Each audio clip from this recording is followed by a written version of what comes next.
We don't have the 30 years of good understanding of what security for infrastructure looks like. We don't have that for the cloud, right?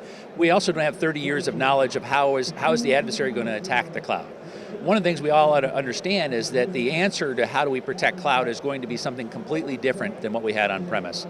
The old guard, the tools that were so important in our toolbox, firewalls, IPSs, those sort of things for decades are no longer going to be viable. So what we need are new solutions to new problems. We have different control services in the cloud, we have different control needs in the cloud. We have to achieve the same level of control we had on premise, but in new places in the cloud. So I'm here to find those innovative new solutions with the understanding that, farewell to the old guard.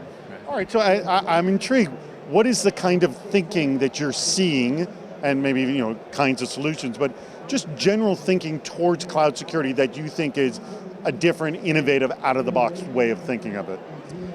Well, I'm here to look for that very thing. Well, you haven't found any of it yet? I can't say that I haven't found any of it yet. So one element, maybe. What I'm really looking for are companies that understand how the paradigm has shifted. So if you remember on premise, I had a perimeter that I could secure. I had infrastructure I could put controls on. I don't have that in the cloud. What I have in the cloud is I have the identity, I've got the data, and I've got the application. And what I need to do is retrofit those legacy control capabilities into those three control surfaces. So those companies that are giving me identity controls, or better example is application controls, application shims that do firewall-like things, but do them in front of every application, that to me is much more exciting.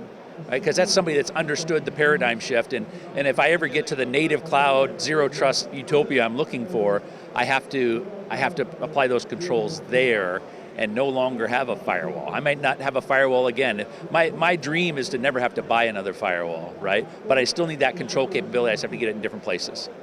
Have you told Check Point about your desire never to buy another firewall? Well, we've had the conversation. I told them once that it was the last time I thought I'd ever buy a firewall from them, and they better be willing to make the pivot that I need them to make. Build me some application shims where I can get my ports, protocols, and services, segregation right in front of every application, right? Do something very lightweight for me there. If they could do that for me, they'd still be relevant. But, Check Point's been an important part of my strategic defensive posture for so many years. I hate to dismiss them so readily without saying thank you. Well, I should also mention many of the startups were employees that worked at Check Point right. at one time. Yeah, so I love Check Point. They're a great company with great product. Whether or not they continue to be a viable strategic solution for me will depend on how well they recognize this paradigm shift, recognize how I need to secure the new black box. And do you think they should change their logo? I'm not a marketing guy, so I won't even opine on that. So supposedly the owner of Check Point never wants to change the logo at all. So that's his whole thing. But I think it's become kind of the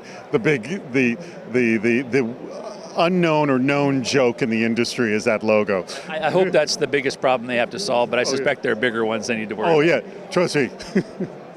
They should keep it that way because that makes them memorable, I think.